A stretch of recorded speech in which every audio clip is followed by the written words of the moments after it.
Hello everyone and welcome back to another Train World 2 news video. Some exciting news today, as you can already see the screenshots coming up now. Rivet Games' next route DLC. I mean, the 1938 stock's coming out soon, and it seems to be also the West Cornwall locals coming out soon as well.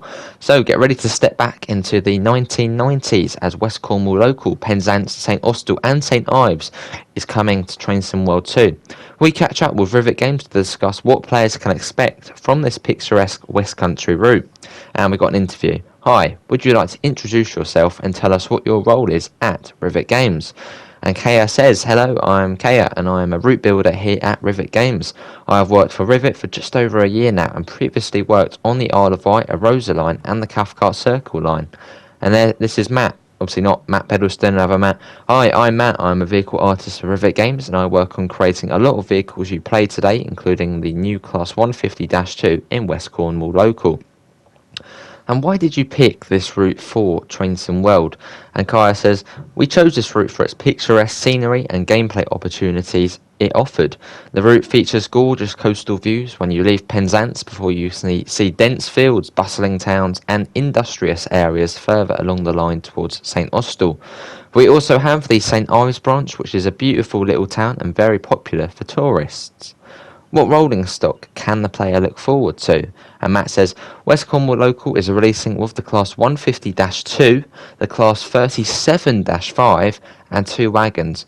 The wagons are the Turbot and Sea Cow. Both locos will offer a lot of options for driving the Penzance route. The 150 is an all-new train to Train World 2, and the Class 37-5 has been updated visually for the route, plus this version can now be reskinned in the livery designer.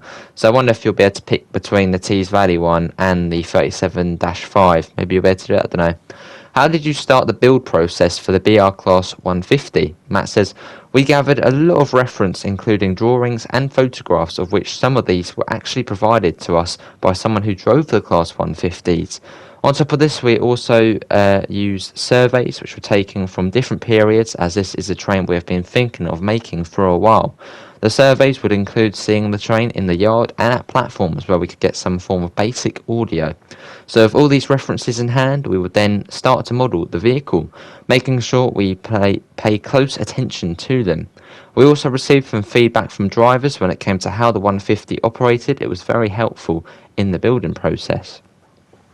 What sort of gameplay can the player expect from this route? And Kaya says, the route offers a variety of playstyles for all fans. An example is you can have a nice relaxing drive similar to the Isle of Wight along the St Ives branch line. If you want something of a little more speed, you can drive the main line from Penzance to St Austell or take in some challenging freight services. We have also included some additional gameplay aspects for the player to look forward to, such as refuelling and carriage washers. What research was required to build this route? And Kaya says, modern day survey pictures were taken along this route, but since we are setting the route back in the 90s, we had to use a lot of older reference images, video footage, historical view in Google Earth and track data. It was important that we knew what existed along the route at the time, so anything we placed wasn't out of the ordinary or didn't fit the era. What have you enjoyed the most about creating this route? And Kaya says, although it did present some challenges, I really enjoyed looking through all of the old reference material. The 90s still feel so close, but it's actually over 20 years ago, and it surprises me how much has changed since then. I've loved looking at the references and seeing how the countryside has changed and grown over time.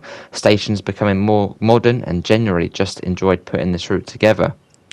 What's your favourite location along the route?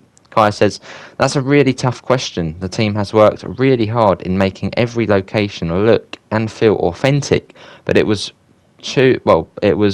a choose personally. I would love St Ives. You have a really pleasant view of the sea, and one of my colleagues has sculptured rocks that look really good and elevate the scenery around the coastline. As you drive along the branch line, there are little pockets of wildflowers, gardens to nosy in, and beaches that really put you in the holiday mood. This route is renowned for being one of the most picturesque train rides in the UK. How did you approach building the scenery? Kaya says, we have had a lot of reference material from past to present. We always discussed in meetings how they wanted the overall look to feel of the route to be. We used Google Earth a lot, and we would pin key locations and timestamp them in videos so everyone was working to the same goal.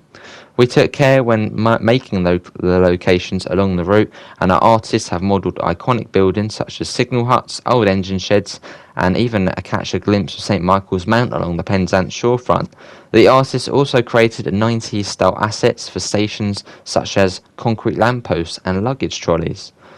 What's been changed for the water in Trainton World for this route? Kaya says, taking advantage of NextGen, we have actually made a few changes in the West Cornwall local to enhance the water and make it appear more realistic. We are working on blending the waves together so it doesn't look as tiled, added foam to the beach edges, and we altered the specularity, and that's the visual appearance of specular reflections, settings that handles reflections in a more realistic way. It now reflects the sun and moon a lot better, and combined with the foaming edges, it gives off a much better impression of the sea. And that is an interview from Rivet Games there. Wow. I mean, the 1938 stock's coming soon. Now the West Cornwall local. It's just amazing. And the Brighton Mainline's coming soon. So 2 British routes, well 3 British DLCs coming soon. I mean, that is just brilliant. Really looking forward to the route. I mean, it's in the 90s, so it's not actually that long ago. So fairly modern-ish. I know some people are like, modern, but it's not that long ago. It's the 90s. Also, if you do want to get a little insight to the route, I'll leave a link in the description to my Cornish mainline stream from Train Simulator. That will give you a very good insight into the route. Apart from that, obviously, thanks all for coming in. Obviously, we'll find a link in the description to the Discord server, to the PayPal, and to the merch store if you do want to help support the channel. Obviously, put all your thoughts in the comments below, and I hopefully will see you next time. See you all, and take care. Bye, guys.